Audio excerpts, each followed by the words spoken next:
Assalamualaikum warahmatullahi wabarakatuh. Selamat pagi Pak Andri dan selamat pagi teman-teman semua. Di sini kelompok kami dari kelompok 2 ingin menjelaskan tentang pajak karbon di Indonesia. Di sini beranggotakan Rizky Malik Fajar, Patrick Seviola, Aditya Nopitarini, dan saya sendiri Serli Firda. Next slide. Tinjauan pajak karbon di Indonesia berdasarkan UU HPP Indonesia mulai mengenakan pajak atas emisi karbon.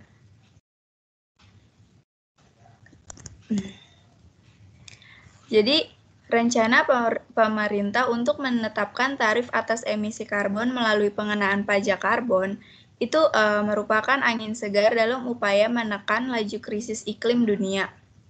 Kabar ini juga diartikan sebagai sinyal bahwa pemerintah semakin optimis untuk mencapai target komitmen iklan Indonesia secara nasional. Next slide. Pajak karbon secara umum adalah pajak yang dikenakan pada bahan bakar fosil. Pajak ini dikenakan dengan tujuan mengurangi emisi karbon dioksida dan gas rumah kaca lainnya. Sebagian besar pajak karbon berbentuk cukai, baik sebagai sumber penerimaan umum maupun dialokasikan untuk tujuan tertentu. Pajak ini dirancang untuk mencegah penggunaan bahan bakar fosil dan mengurangi emisi karbon dioksida. Pajak karbon adalah pajak atas penggunaan bahan bakar yang menghasilkan gas yang merusak atmosfer, campuran gas di sekitar bumi. Misalnya, masih di slide. Misalnya itu cukai atas minyak mentah dan produk minyak untuk mengatasi kerusakan dari tumpahan minyak bumi. Kemudian, Glossary Statistical Teams menyebutkan bahwa pajak karbon adalah instrumen internalisasi biaya lingkungan. Pajak karbon juga merupakan cukai yang dikenakan bagi produsen bahan bakar fosil berdasarkan kandungan karbon dari bahan bakar tersebut. Sementara itu, Oxford Referensi mengartikan bahwa pajak karbon itu sebagai pajak atau biaya tambahan atas penjualan bahan bakar fosil, minyak, batu bara, dan gas yang bervariasi sesuai dengan kandungan karbon pada setiap bahan bakar. Next slide. Alasan utama pengenaan pajak karbon ini adalah pajak dianggap sebagai alat yang efektif untuk memenuhi komitmen mitigasi emisi domestik. Badan Kebijakan Fiskal juga Kementerian Keuangan menegaskan bahwa penerapan pajak karbon dan pengembangan pasar melalui UU Harmonisasi Peraturan Perpajakan UU HPP merupakan milestones penting menuju perekonomian Indonesia yang berkelanjutan. Ini juga menjadi bukti keseriusan Indonesia dalam agenda pengendalian perubahan iklim di tingkat global. Next slide.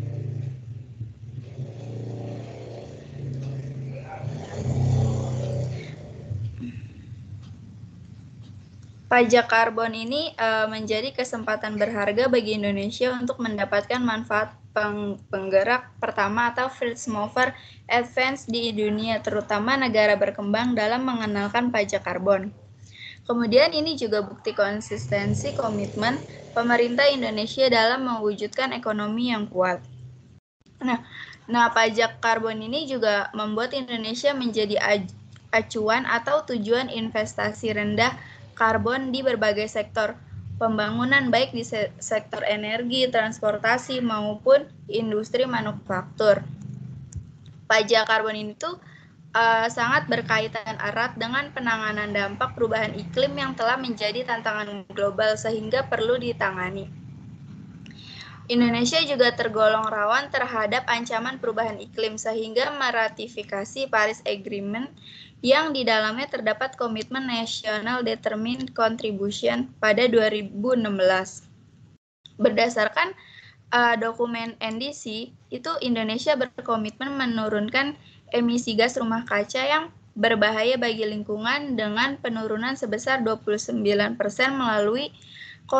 melalui kemampuan sendiri dan 41% melalui dukungan internasional pada tahun 2030.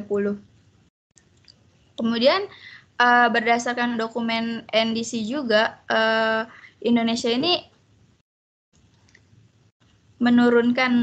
menurunkan gas rumah kaca GRK yang berbahaya. Terus prioritas utama penurunan emisi gas rumah kaca ini berada pada sektor kehutanan serta sektor energi dan transportasi yang telah mencakup 97% dari total penurunan emisi NDC Indonesia. Lebih jauh lagi, dengan semakin kuatnya tren global terhadap isu perubahan iklim, maka Indonesia juga menargetkan untuk mencapai emisi nol bersih atau net zero emission pada 2060 atau lebih awal. Oleh sebab itu, kebijakan nilai ekonomi karbon atau carbon pricing yang di dalamnya termasuk implementasi pajak karbon merupakan langkah memperkuat kebijakan pengendalian dampak perubahan iklim.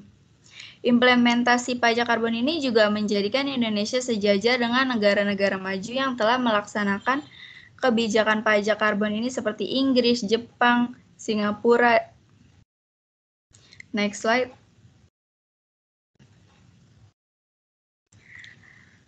Rencana tarif pajak karbon Indonesia. Rencananya, tarif pajak karbon akan dikenakan sebesar 75.000 per kilogram karbon dioksida ekuivalen atau satuan yang setara. Berdasarkan draft rancangan Undang-Undang Perubahan kelima atas Undang-Undang Nomor 6 Tahun 1983 tentang Ketentuan Umum dan Tata Perpajakan KUP, subjek pajak karbon adalah orang pribadi atau badan yang membeli barang mengandung karbon atau melakukan aktivitas yang menghasilkan emisi karbon. Pajak karbon harus dibayarkan pada saat pembelian barang yang mengandung karbon pada akhir periode tertentu dari aktivitas emisi karbon dalam jumlah tertentu. Tarif pajak karbon ditetapkan itu paling rendah 75 kilo.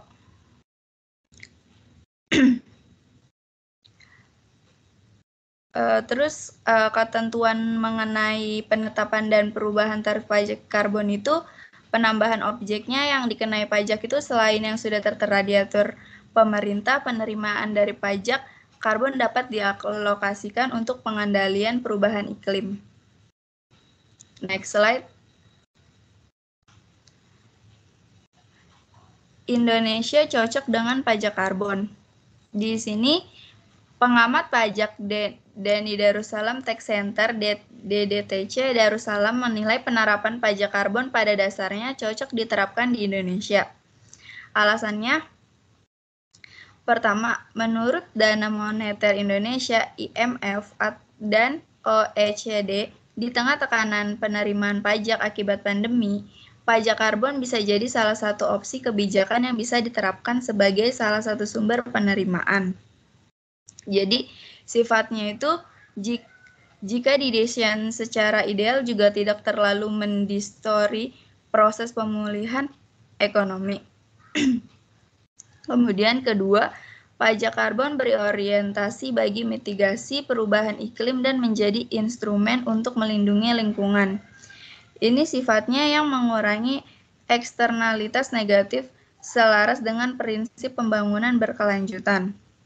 Kemudian ketiga, sudah banyak negara yang menerapkan pajak karbon, setidaknya 25 negara seperti Kanada, Ukraina, Jepang, Prancis, Chile, dan lain-lain. Dan penerapan pajak ini bahkan telah berhasil mengurangi emisi karbon. Sebagai contohnya itu, Swedia yang telah menerapkan pajak ini sejak 1995 telah berhasil menurunkan tingkat emisi karbon sebesar 25%. Ditambah Darussalam. Kemudian Darussalam juga berperan agar pemerintah tak perlu buru-buru berbicara mengenai tarif. Kemudian presentasi selanjutnya akan dijelaskan oleh rekan saya.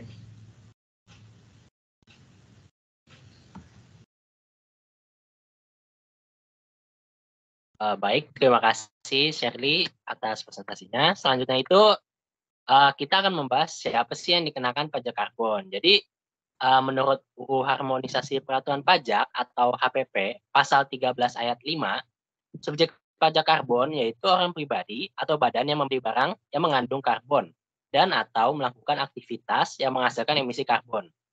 Sebelum membahas lebih lanjut, emisi karbon itu adalah gas yang dikeluarkan dari hasil pembakaran senyawa yang mengandung karbon seperti CO2, solar, LPG, dan bahan bakar lainnya. Dalam arti sederhana, emisi karbon adalah pelepasan karbon ke atmosfer. Sedangkan menurut UU HPP, yang dimaksud dengan emisi karbon adalah emisi karbon dioksida ekuivalen atau CO2e. Next. Nah, lalu apa sih yang dimaksud dengan barang yang mengandung karbon?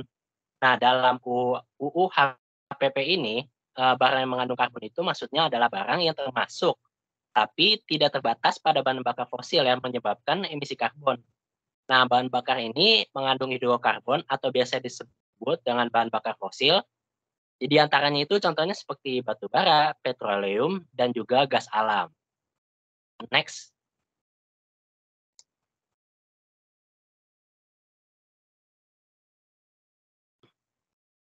Nah, selanjutnya itu ada aktivitas yang menghasilkan emisi karbon. Nah, maksudnya itu dalam UU HPP merupakan aktivitas yang menghasilkan atau mengeluarkan emisi karbon yang berasal antara lain dari sektor energi, pertanian, kehutanan, perubahan lahan, industri, serta juga limbah. Sebagai contoh, pada tahap awal, pajak karbon ini dikenakan juga pada sektor pembangkit listrik tenaga uap atau PLTU berbasis batu bara. Tapi terdapat juga sektor industri lain yang akan dikenakan pungutan pajak karbon dan mulai menghitung dampak yang diperolehnya. Nah, contohnya itu ada disampaikan oleh Asosiasi Pertekstilan Indonesia atau API. Nah, mereka ini menyampaikan kalau industri tekstil ini sebagai pemakai batu bara pasti akan tertekan oleh kebijakan baru ini. API juga membuat perkiraan dari pengenaan pajak karbon terhadap biaya produksinya juga, yang pastinya akan meningkat. Next.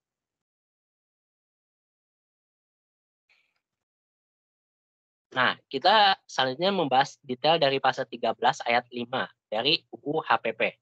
Jadi di dalam pasal 13 ayat 5 ini menjelaskan bahwa subjek pajak karbon hanya orang pribadi atau badan yang membeli barang mengandung CO2 atau menghasilkan emisi karbon. Nah, dapat diartikan nih bahwa subjek pajak karbon lebih mengarah ke konsumennya, bukan yang berarti jika perusahaan batubara itu jual batubara lagi ke industri lain, maka akan dianggap sebagai pemungut pajak karbon dan bukan sebagai subjek pajak karbonnya. Nah, hal ini tuh pastinya menjadi sebuah kelemahan tersendiri karena dapat dianggap pengenaan pajak karbon ini tidak berkeadilan yang hanya memihak pada produsen, terutama produsen batubara. Next.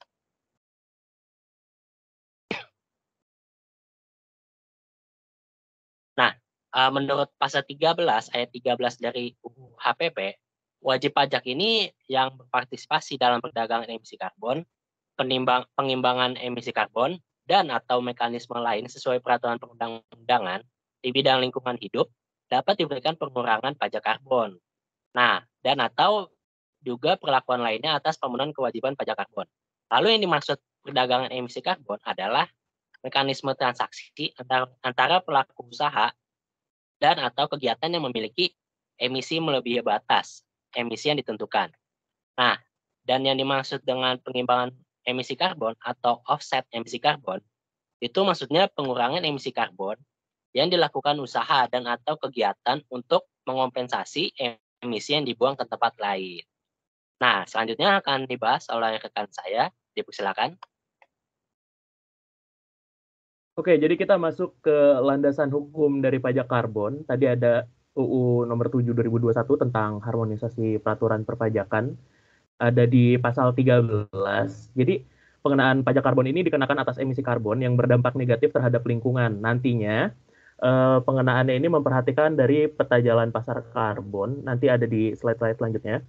Dan prinsip yang bakal diterapin dari pajak karbon ini adalah nantinya prinsip keadilan dan keterjangkauan, just and affordable. Nah, nantinya tarif pajak yang bakal ditetapin itu bisa lebih tinggi atau sama dengan Rp30 per kilogramnya atau Rp30.000 per tonnya. Nah, wajib pajak ini berpartisipasi dalam perdagangan emisi karbon nantinya bisa jualan karbon juga dapat diberikan pengurangan pajak karbon nantinya. Nah, pemberlakuannya nanti mulai berlaku 1 April 2022. Yang pertama kali itu nanti bakal dikenakan pada badan yang bergerak di bidang PLTU batubara dengan skema cap and tax. Nah, nanti kita bahas juga di slide selanjutnya. Lanjut ada Perpres nomor 98 tahun 2021 tentang penyelenggaraan nilai ekonomis karbon, pasal 58. Jadi pungutan atas pajak karbon ini didefinisikan sebagai pungutan negara, mau di pusat, di daerah, pokoknya berdasarkan kandungan karbon atau potensi dari emisi karbon dan jumlah emisi karbon atau kinerja. Atas pelaksanaannya nanti disesuaikan dengan ketentuan peraturan perundang-undangan yang bakal ada, itu nanti masih disusun. Dengan demikian, pungutan atas karbon ini bisa berupa nantinya disesuaikan dengan pajak yang udah ada, mulai dari pajak kendaraan bermotor, pajak bahan bakar, PPNBM, itu nanti bisa diterapin pajak karbon ke dalamnya. Nah, sekarang ada aturan-aturan yang masih disusun. Satu ada RPMK tentang tarif dan DPP pajak karbon. Ada juga PMK tentang tata cara dan mekanisme nanti pengenaan pajak karbon itu gimana. Ada juga peraturan pemerintah tentang peta jalan karbon dan subjek dan alokasi pajak karbon nanti ke depannya. Nah, tadi kan kita udah bahas nih ada peta jalan transisi pajak karbon. Nah, kita bisa lihat di 2021, jadi penerapan Perpres tentang nilai ekonomi karbon itu mulai diterapkan nih di 2021. Selanjutnya juga ada di UU HPP dengan salah satu klausulnya ya tadi tentang pajak karbon. Ada juga pengembangan mekanisme teknisnya tentang pajak karbon itu dan bursa karbon itu gimana nantinya. Mulai juga ada piloting perdagangan karbon di sektor pembangkit listrik oleh Kementerian ESDM dengan tadi harga per CO2 emission. Selanjutnya juga bakal ada piloting perdagangan karbon di sektor pembangkit listrik dan Kementerian ESDM. Nah, tahun ini 2022 ada sinkronisasi nih tentang cap and trade dan cap and tax di subsektor ketenaga listrikan tadi. Nanti kita jelasin tentang cap and trade itu apa. Jadi di 2022 juga ada penerapan pajak karbon tadi, cap and tax. Terbatas hanya di PLTU batubara dengan tarifnya 30.000 per ton CO2 emission. Terus juga ada penyiapan MRV pendukung tentang pajak karbon, ada juga penyiapan regulasi teknis tentang perdagangan karbon yang mana nantinya diatur sama Kementerian KLHK. Nah, nanti di tahun 2025 ini ada implementasi perdagangan karbon secara penuh. Jadi nanti semua aturan-aturan yang udah ada di 2021, 2022 benar 2025 baru diterapkan secara utuh. Nantinya ada perluasan sektor. Selain tadi kelistrikan juga bakal ada yang lain-lain dari cap and tax yang dikenakan. Nah, tadi kan ada tarif 30.000 per ton. Nah, itu tuh tarifnya itu terus disesuaikan dan dievaluasi secara periodik gitu. Bisa ditetapin lebih tinggi atau sama dengan harga di pasar karbon di depannya nanti. Nah, tadi kan udah dibahas ada cap and trade, cap and tax. Nah, cap and trade itu apa? Jadi, pertama kita harus kenal dulu. Setiap perusahaan itu ada cap-nya sendiri. Ada batasan emisi yang boleh dihasilkan tersendiri. Nih, cap-nya kita gambarin di sini. Nah, misalkan cap dari perusahaan A itu adalah 1.000 ton. Tapi dia ngasilin 1.500 ton emisi CO2. Sementara yang B perusahaan ini punya cap juga 1.000 ton. Nah, tapi dia cuma ngasilin 500 CO2. Nah, dari sini berarti kan yang A ini dia mengalami defisit dari karbon, ya kan, sebanyak 500 ton. Sementara yang B ini punya surplus sekitar 500 ton juga. Nah, ketika perusahaan A kelebihan karbonnya, dia bisa melakukan pembelian surat izin emisi atau surat izin pengurangan emisi dari penghasilan emisinya. Dia bisa beli surat itu. Nah, nantinya ketika dia beli surat itu ke perusahaan B, dia nggak bakal yang namanya dikenain pajak karbon lagi karena dianggapnya ya udah lunas lah permasalahan karbonannya ini dari surat izin emisinya. Nah, selanjutnya contoh yang sampingnya lagi kalau kita pakai skema cap and tax. Jadi misalkan tadi balik lagi perusahaan A itu dan perusahaan A dan C itu pajak cap dari karbonnya itu 1.000 ton, perusahaan A ngasilin 1.500 ton CO2 ternyata pada tahun itu, sementara yang C itu cuma ngasilin 750. Nah, berarti kan ada defisit sekitar 500 ton tadi.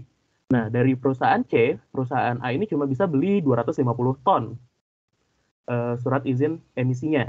Nah, berarti kan masih ada sekitar 250 ton pajak defisit karbon. Nah, nanti defisit karbon ini bakal dijadiin dan diterapin pajak karbon atasnya, gitu-gitu kira-kira. Nah, di sini kita bisa lihat ada beberapa contoh sebenarnya nanti ke depannya. Ini kita bisa lihat di unit pembangkit A, dia ini adalah ilustrasi dari cap and tax, dari perusahaan yang nggak ikut sama sekali perdagangan emisi karbon. Nah, jadi bisa dilihat, kalau teman-teman mau lihat perhitungannya, ini bisa dilihat di samping. Tapi kira-kira kayak gini.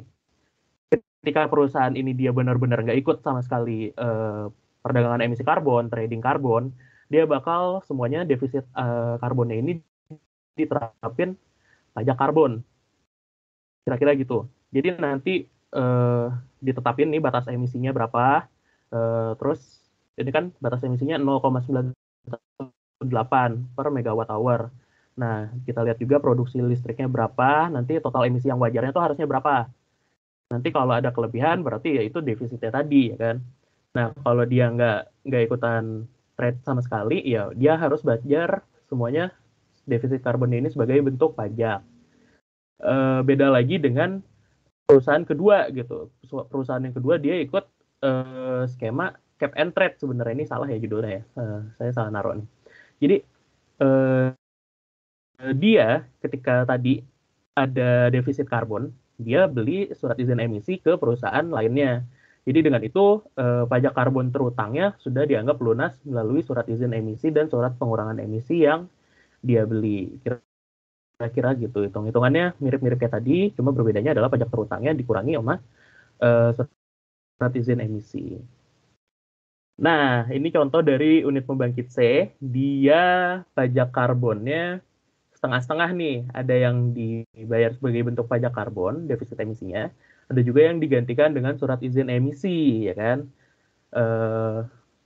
Di sini bisa kita lihat pajak karbonnya itu 100.000 dan surat izin emisinya juga 100.000. Jadi bayar setengah-setengah nih antara pajak terutang dan dan beli dari surat izin emisi, gitu-gitu. Nah, nantinya pemanfaatan pendapatan negara dari pajak karbon ini punya banyak manfaat nih. Salah satunya yang paling utama adalah pengurangan emisi gas rumah kaca dari sumber emisinya langsung, mulai dari pabrik dan kawan-kawannya gitu-gitulah. Nah, lanjutnya ada penerimaan pajak karbon ini juga bisa digunakan buat yang lain juga nih, selain tadi pengurangan emisi, ya kan. Penggunaannya bisa menjadi penambah dana dari dana pembangunan nasional, ada juga adaptasi dan mitigasi perubahan iklim, ada juga bentuk nantinya investasi ramah lingkungan, dan juga dukungan kepada masyarakat yang penghasilannya rendah dalam bentuk nantinya bantuan sosial, gitu-gitu.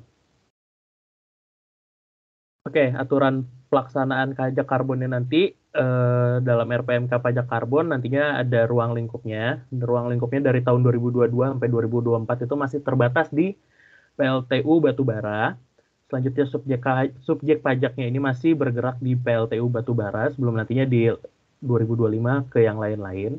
Nantinya cap-nya mengikuti ketentuan dari Kementerian ESDM, bukan KLHK. Mungkin tadi saya salah ngomong, ya kan, kalau saya nyebut ininya. Nah, pasar karbonnya nanti pilotingnya bakal dilakukan oleh Kementerian ESDM, terus bakal diterapkan oleh peraturannya bakal ditetapkan oleh Menteri KLHK, Lingkungan Hidup, dan teman-temannya. Lanjutnya, nantinya ada pengurangan pajaknya, bentuknya dari surat izin emisi dan surat pengurangan emisi. Nanti bisa ngurangin pajak karbon. Nah, kapan sih saat terutangnya pajak karbon itu? Jadi pajak karbon itu saat terutangnya adalah akhir periode tahun kalender dari aktivitas yang menghasilkan emisi karbon dalam jumlah tertentu gitu-gitu. Selanjutnya bakal dipresentasikan oleh teman saya Aditya Nopitarini. Silahkan mungkin. Baik, terima kasih. Selanjutnya itu ada contoh penerapan di luar negeri. Nah, jadi negara yang memiliki kontribusi terbesar dalam menghasilkan emisi karbon di dunia adalah negara Cina atau Tiongkok dengan sumbangsi mencapai sebesar 28,21% dari total emisi di dunia, disusul oleh Amerika Serikat dengan menepati urutan kedua sebagai penghasil emisi karbon dioksida terbesar di dunia yaitu sebesar 15,99%.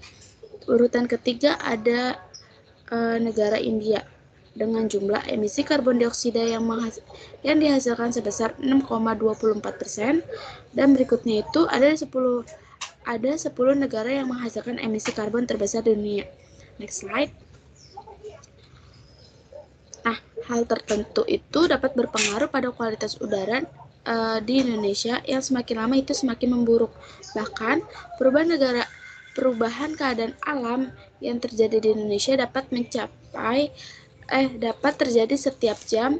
Perlu diakui juga bahwa negara Indonesia memiliki kontribusi dalam menghasilkan emisi karbon. Hal tersebut tentunya dapat berpengaruh sebagai kualitas udara di Indonesia yang semakin lama semakin memburuk. Bahkan perubahan keadaan alam yang terjadi di Indonesia dapat terjadi di setiap jam. Perlu diakui bahwa negara Indonesia memiliki kontribusi dalam menghasilkan emisi karbon. Next slide. Nah, ini ada contoh 10 negara penyumbang CO2 terbesar di Indonesia pada tahun 2016. Ada negara Tiongkok, Amerika Serikat, India, Rusia, Jepang, Jerman, Korea Selatan, Iran, Kanada, dan Arab Saudi. Paling terbesar itu di negara Tiongkok, tetapi kita juga harus mengacu pada batasan aman pada tahunan menurut Badan Kesehatan Dunia atau WHO, yaitu sebesar 10 per M3 gitu rumusnya. Maka di Indonesia telah melebihi batas aman tahunan. Jika disandingkan dengan batas aman menurut standar PP nomor 41 tahun 1999 tentang pencemaran udara, Jakarta menempati posisi batas yang aman. Nah, yang tabel kedua itu ada konsentrasi rata-rata tahun PM 2,5 Jakarta pada tahun 2017 sampai 2018. Jadi itu Indonesia merupakan salah satu upaya Indonesia untuk memperbaiki kualitas udara, yaitu dengan melakukan komitmen penurunan emisi. Indonesia telah menyampaikan proposal komitmen penurunan emisi dalam bentuk NCD atau Nationality Determinant Contribution. Indonesia juga telah meratifikasi persetujuan Paris melalui UU nomor 16 pada tahun 2016. Nah, di dalam NCD ini, Indonesia menyampaikan bahwa target penurunan emisi pada tahun 2030 akan sebesar 29% dengan usahanya sendiri, namun mendapatkan bantuan dari negara asing. Nah, target penurunan emisi ini bisa mencapai 41%. Next slide. Di sini ada contohnya itu dari penurunan emisi dari pajak karbon itu, yaitu negara Jepang. Jepang telah membebankan pajak karbon untuk per ton emisi pada CO2 yakni sebesar 289 yen atau setara dengan 38.000 sejak sejak 6 tahun terakhir dari 2013 sampai 2018. Nah, Jepang juga berhasil mengurangi karbon emisi sampai dengan 8,2%. Negara lain juga telah menerapkan pajak karbon seperti Finlandia, Denmark, Belanda, dan Swedia, maupun negara emisi karbon yaitu sebesar 1,5% sampai 6%. Pengurangan pajak tersebut pada dasarnya akan memunculkan berbagai komitmen karena berpotensi dapat menurunkan pertumbuhan ekonomi, mengurangi kesejahteraan sosial, bahkan dapat merusak daya saing industri. Hal tersebut muncul bukan tanpa alasan. Pajak karbon secara langsung akan berpengaruh sejumlah sektor industri seperti pertambangan, pabrik baja atau konstruksi, dan perusahaan energi. Biaya produksinya itu bisa lebih tinggi, bahkan harga listrik, transportasi akan jauh lebih mahal karena terkena pajak ini. Pada akhirnya, yang terkena dampak ini adalah masyarakat yang berada di rantai transaksi terakhir. Next slide. Nah, kesimpulan dan saran dari materi kami yaitu, menurut kelompok kami sudah layak karena memang emisi karbon tersebut terus-menerus naik. Pajak karbon saat urgent untuk diterapkan di Indonesia mengingat kondisi lingkungan yang semakin memburuk, di mana akan mempengaruhi kualitas kesehatan masyarakat. Target penurunan emisi juga merupakan komitmen Indonesia di tingkat internasional. Juga dapat dicapai melalui penerapan pajak karbon. Selain itu, pajak karbon sebagai pendorong di Indonesia untuk tidak bergantung pada bahan bakar fosil dan kemudian dapat terganti dengan bahan bakar yang terbaru dan ramah lingkungan. Adapun hasil penerimaan pajak dari pajak karbon yaitu sebaiknya dialokasikan kembali untuk pembiayaan kesehatan masyarakat dan perbaikan lingkungan. Next slide. Baik, sekian presentasi dari kelompok kami. Kurang lebihnya mohon maaf. Terima kasih.